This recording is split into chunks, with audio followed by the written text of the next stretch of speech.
Not so fast, Gregory Robert Wilmot. Let's be clear on this, alright? The last time we played a game from this franchise, the last time that we even thought about that word in a gaming atmosphere, apocalypse happened. This is what happened. T-shirts are gonna be made because of it. People won't stop saying do it when they see us. I'm tired of it. I don't want any more, Greg. We're done. The jokes aren't even that funny. I'm not finished yet. You let me finish. I want to say this because it's been building in me like a rage, and I want to let it out, okay? So here I go. Today, we're going to review this game. It's going to be amazing. Everyone's going to love it. But we're going to do it without you saying that word. That word will not be said, Greg. Do you understand? I'm not finished. I'm not finished. You mutter that word one more time. One more time! You're done. You're done. And you know what I'm gonna do? I'm gonna ruin all your sculptures. And that's it! No more! Do you understand me? No more sculptures! Beach! Do you want to go to the beach? It's a beautiful day outside. Oh, Greg. Listen, I'm sorry I exploded. Right? Yeah. I didn't mean anything by it, you know, I thought that you were gonna say Bears! Bears! Bears! Bears! Bears! Bears! Bears! Bears! Bears! Bears! Bears! Bears! Bears!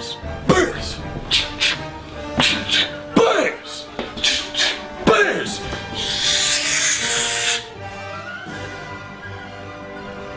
Bears!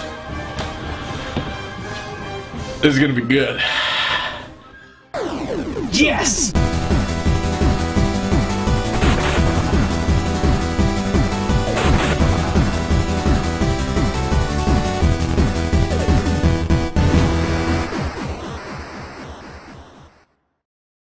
Banjo-Tooie! Why is this game so dark? Welcome to the final game in the month of sequels right here on the Completionist.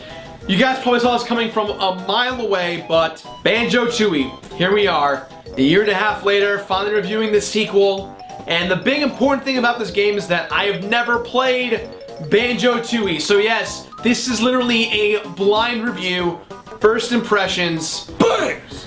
Damn it, Greg! I'm tired of the bear jokes already, man! Hey, sorry, man. Can you just get off my back? Hey, well, this is where I'm supposed to be. No, it's not. And I'm trying to have a conversation with you, okay? Can you please talk to me? I'm trying to peck your head. Can we have this conversation later? I'm trying to do the. I don't appreciate when you're not talking to me. Greg.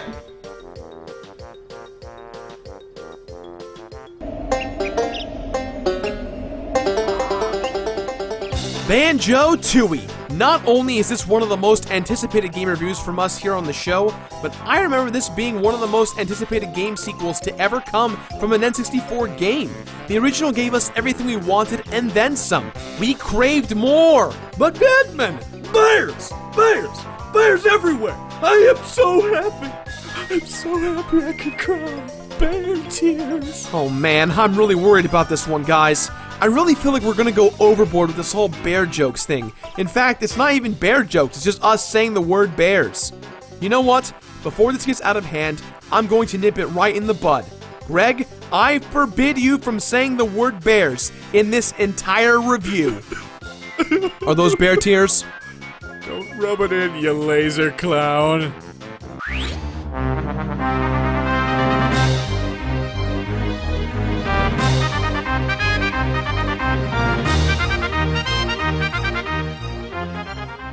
Banjo-Tooie's story picks up right where Banjo-Kazooie's story left off. There's a big spoiler here in a second, so prepare yourselves. Or better yet, take this time right now to refresh yourself on the story of Banjo-Kazooie by watching our infamous review on it.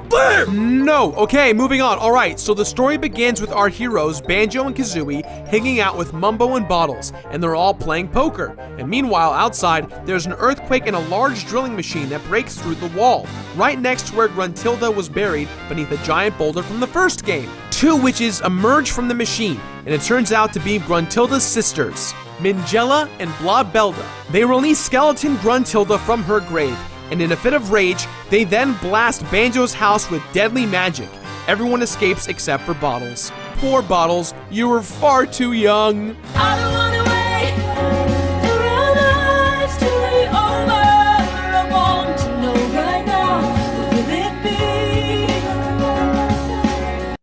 Our two heroes quickly move into the Jintao village and find out from the king of the Jintaos that once again, all the Jintaos have been scattered and must be rounded up once again. Soon after you leave, you find out that Gruntilda and her sisters plan to suck the life out of everything and return Gruntilda to her former lively self. They use a machine known as B.O.B. to suck the life from the king, and he then gets turned into a zombie. And once again, our heroes must save the day from certain zombie doom.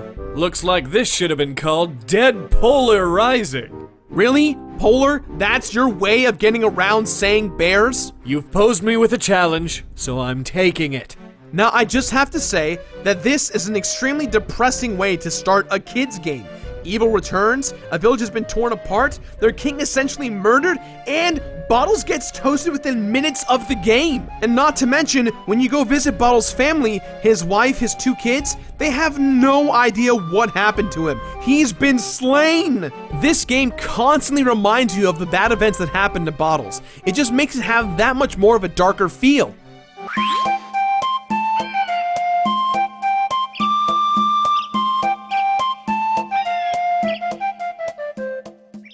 This is where the game starts to brighten up just a little bit. Rare, being in their heyday at the time, did a wonderful job designing this game. And just so everyone knows, this is the Xbox 360 remake. I'm going to go out on a limb and say that at the time, Rare had probably the most well-designed game in the business. Yeah, I know there's gonna be a fair amount of disagreement here, but I really believe it. It makes me miss those days. Golden bears, go, wop wop wop. You lose. Good day, sir. You said bears. Hey, you said nothing about singing, buddy. Crap. The world in this game feels huge. There are so many areas to visit, and each and every one had a very unique feel to it. Unfortunately, none of the levels really stuck out and were really memorable, like Mumbo's Mountain was in Banjo-Kazooie. You no longer enter worlds through a small, themed area, but it all is a part of the zone itself. Each zone is decently sized, even before you get to the main quest area. Now actually, my only criticism here is that sometimes the world just felt too big. With no overworld or maps to really go by, I did get lost quite a few times when I started the game. All the character models are pretty well designed, and just like in Banjo-Kazooie, there are a handful of characters that are just flat out annoying. And that brings me to the voiceover work. Once again, the traditional voiceovers have been tossed aside, and every character has their unique and over-repeated sound effects as their voices. And let me tell you, as a fan of the Final Fantasy series, I can deal with a lot of text, but this game is filled to the brim with speech bubbles to read. And to say the very least, I was pretty disappointed to find out that Gruntilda no longer rhymes with her sentences. But of course, Kazooie is once again up to her old tricks with her rude and hilarious one-liners.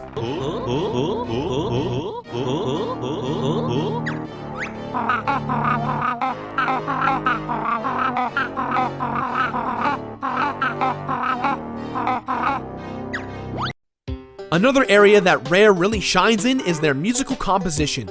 They created some very iconic tracks in the first installment, and they did not disappoint in its sequel.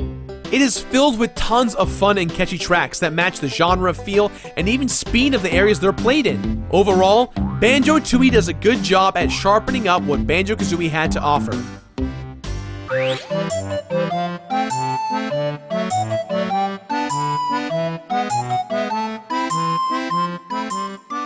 Here's where Rare stays tried and true to the original brilliant format of Banjo-Kazooie. Well, for the most part. Right from the get-go, you feel almost as if Banjo-Tooie is basically Banjo-Kazooie. The controls are that similar, but in a great way. You even start off with all of your old moves, including the ability to fly. This really helps with the transition from the first installment to the second. There is some new added to keep things interesting control and ability-wise, and yes, once again, you do need to collect musical notes in order to learn new abilities. However, since Bottles is dead, I don't wanna wait You will learn moves from his brother Jam Jar. The notes also count towards your endgame percentage. Banjo and Kazooie can even hang on ledges, smash boulders, and shoot all different kinds of eggs. Some very useful stuff here. There are so many new moves, I'll just go ahead and do a quick visual montage of them all. You're the best clown, cutting all the evil people down. You're the best clown, shooting people up to shoot them down. Speaking of new controls, there is one aspect of this game that I did not really enjoy gameplay-wise. It's what I call Banjo-Kazooie the first-person shooter. Yep, I know I did not expect it when I first played this game. At first, it just feels really quick, gimmicky, but then you find yourself going through these FPS segments over and over again. Let me tell you, some of them are probably the most frustrating events in the game. And don't even get me started on the dynamite hunting missions. Ugh, a pure pain in the ass. I think I didn't like this new aspect too much because not only was it completely unexpected, but also felt a little bit forced. Like they were developing a new Banjo-Kazooie game, and then suddenly they saw how popular FPSs were getting, and they wanted to kind of crossbreed right there. I don't know, it's just my 2 cents. Call of Duty, Black Bear Ops. There it is again. Nope, I said Black Bear, as in one word. Not just the, it was in the script, I read it, it's one word. I'm really growing tired of this. Another bit of old but new was that they added how each world is unlocked. Yep, there's still Jiggies. Getting jiggy with it. But they are used in a slightly different way. Instead of just throwing pieces that you have collected into a random puzzle, it is now a minigame. When you have the appropriate amount of puzzle pieces, you can then visit the almighty, all-knowing, all-seeing God, Master Jiggy Wiggy, in his temple. There, you can go to the same golden puzzle arrangement you see each and every time, and then compete in the minigame challenge to unlock a new area. All of these are very simple, even if they do increase the amount of puzzle pieces you end up using. This minigame does stem from the original Banjo-Kazooie, so if you've played it, it's not that different. You all know the drill when it comes to completing a level in a Banjo-Kazooie type game. 100 notes, 10 Jiggies, the Jin Taos, you all get that. But what's important to note this time around is that some of these quests are pretty damn hard. For instance, let's take Canary Mary. Canary Mary is, starting out, one of the easier quests. However, towards the very end of the game, say goodbye to your hand. Just say goodbye to it, because holy crap, the X button, your hand's gonna hurt. Let's just say that. You're gonna feel the frustration. In Banjo-Kazooie, you could only play as Banjo and Kazooie. However, they added one new playable character, everyone's favorite shaman, Mumbo Jumbo. By collecting little magic animals called Globos, Mumbo will help you out by casting magic that will help Banjo-Kazooie progress throughout the level. It's a nice little change of pace, and it gives the game a nice little bit of variety. Now I know you're asking yourself, if Mumbo no longer does the transformations, then who does? The answer is one sexy sweet shaman girl named Humba Wumba. And what does she turn you into, you ask? Well, there's actually a lot. There's a submarine, a little mini stone golem statue, a bank truck, and even the washing machine makes another reappearance. Like Mumbo, she also accepts Globos as well. I wonder what I would turn into if I was transformed into something.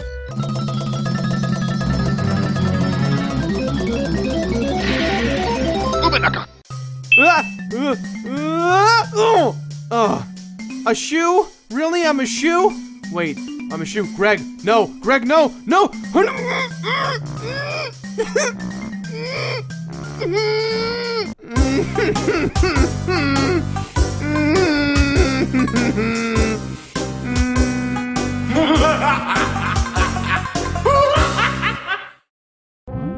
There are tons of things to collect. There are the musical notes, the jiggies, different kinds of feathers, different eggs, and a few different kinds of honeycomb variations.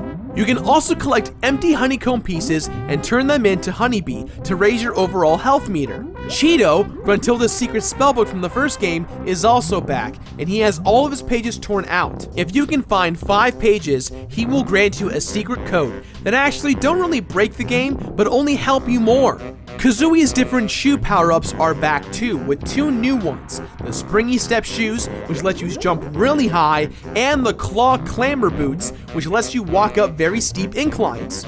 And our buddies the Jintaos are back, just about everywhere you look. Everywhere you look, there's a heart, a hand to hold on to. Everywhere you look, there's a face of somebody who needs you. Everywhere you look, when you're lost out there and you're all alone, life is waiting to carry you home. Everywhere you look. There are a lot of special items and pads that have returned from the first game, such as Kazooie's jumping platform and the flight platform.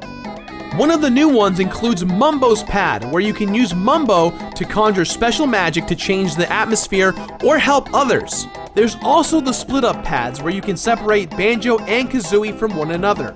They themselves even get unique moves they can only do when they're by themselves. Banjo can take a nap in his backpack, and Kazooie can practice being a surrogate mother by rubbing her butt on stuff. But the big kicker to these skills is that by separating the pair, you cannot do some of the traditional platforming skills, making it more challenging.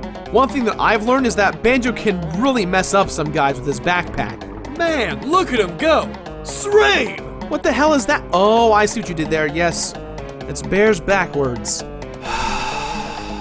Another extremely useful and time-saving pad are the warp pads. There are a few of these scattered throughout each level, and they really help you fast travel within the game. And lastly, there are jam jar silos, which let you fast travel across the island through the different zones. Very useful for how huge this world really is, and be prepared for a lot of back traveling because you cannot collect all the Jiggies in each world on the first run, because some Jiggies require you to have skills that you get from other levels. Thank the all-knowing, seeing, and loving God Jiggy Wiggy for all those silos. Boss fights are pretty fun for the most part, with a little dash of frustration here and there. Now, one cool thing I did appreciate is how some boss fights actually have counters, so you can see how well you're doing in a boss fight. Now, something I didn't jump into much was the multiplayer. There wasn't anything to complete here, so I wasn't too worried about it.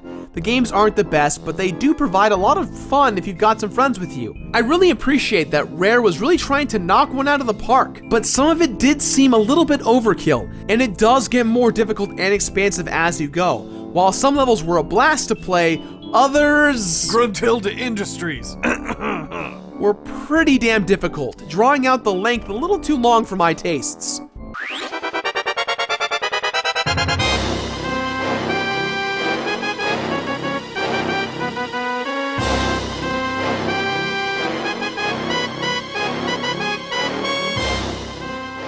Congratulations! You collected everything! Or at least I hope you did, because that's the point of playing this game and watching the show, and yay! After you defeat Klungo one last time, you move on to the quiz round. Now in classic Banjo-Kazooie style, it's time to answer mundane questions again.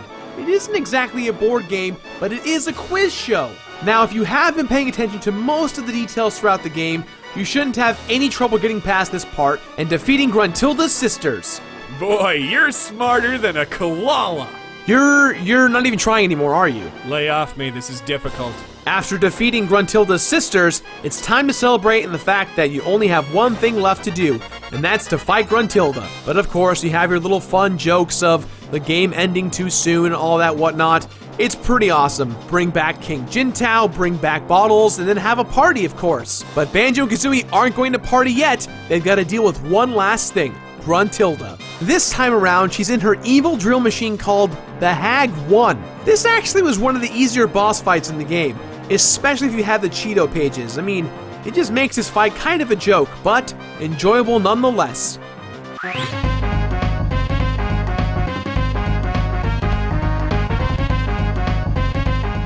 There's a ton of stuff to go over, so I'm going to try and be quick, but you know how this goes. The completion aspect of this game is very weird as it requires you to have a few things. First off, having all the notes in the Jiggies gives you the completion bonus of the character parade. After you beat the game, you can go into the replay menu and play that character parade. A fun little goodbye segment to all the characters you've seen in the game. Second, the stop and swap stuff from Banjo-Kazooie starts to take in effect. Now I admit, when I booted up my Banjo-Tooie game save, I was shocked when Hedgie the Hen told me that I needed to go back and play Banjo-Kazooie first. Snitch, please! I already completed this game and I got all the items. Why aren't you picking up my game save? It turns out you must own a copy of Banjo-Kazooie Nuts and Bolts in order for the content to cross over.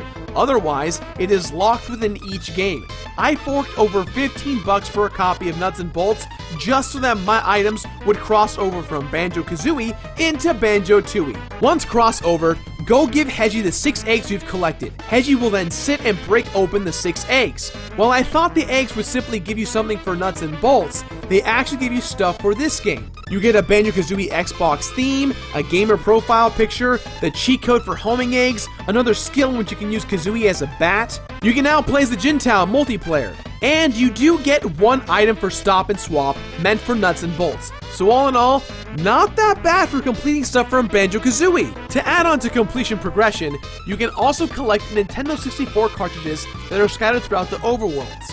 These cartridges have additional Stop and Swap items for Nuts and Bolts. Defeating the cartridge as well as completing certain in-game tasks will grant you these Stop and Swap 2 items. Some of these items not only require you to have Nuts and Bolts, but you also need the DLC for Nuts and Bolts. But Batman, what about the ice key from Banjo-Kazooie? There is a vault located in Hailfire Peaks that can be opened if you acquire the ice key from Banjo-Kazooie. Opening said vault will give you a Mega Globo, which you can then give to Wumba in the overworld. Giving her this Globo will turn Kazooie into a mother snitching dragon. That is right, Kazooie's a dragon and she can breathe fire all over the place. Pretty freaking sweet if you ask me. While I love Banjo-Kazooie, and now after blindly playing through Banjo-Tooie and really enjoying it, I have to say, I still enjoyed the first one a little bit more, but the second one does do a fantastic job. And the great news is that if you completed Banjo-Kazooie, then that completionist payoff will finally come through here in Banjo-Tooie.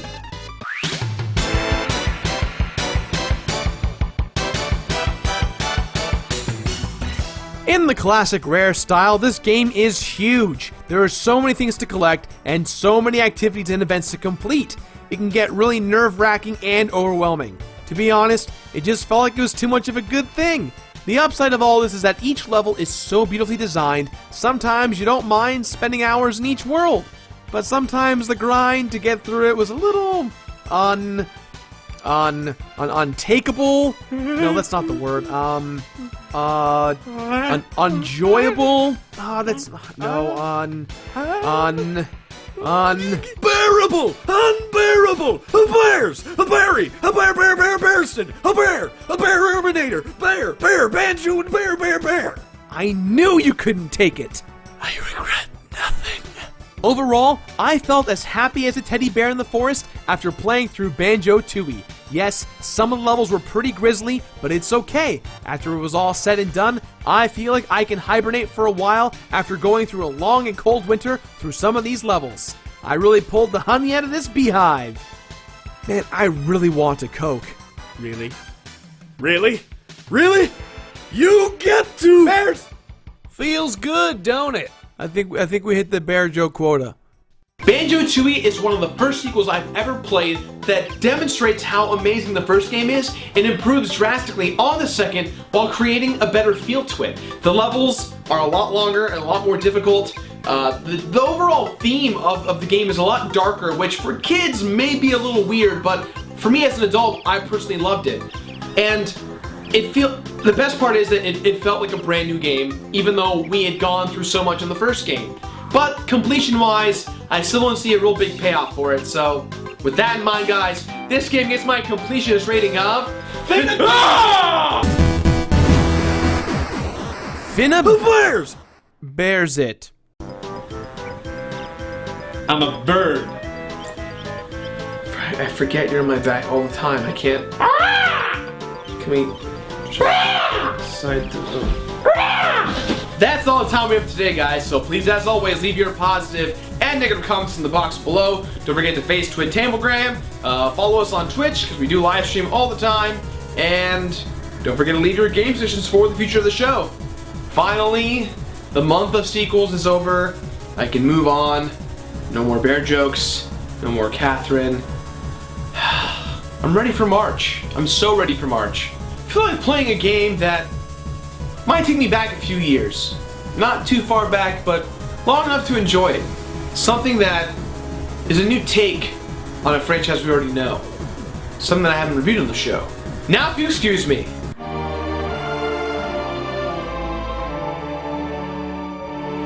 Did you guys hear that?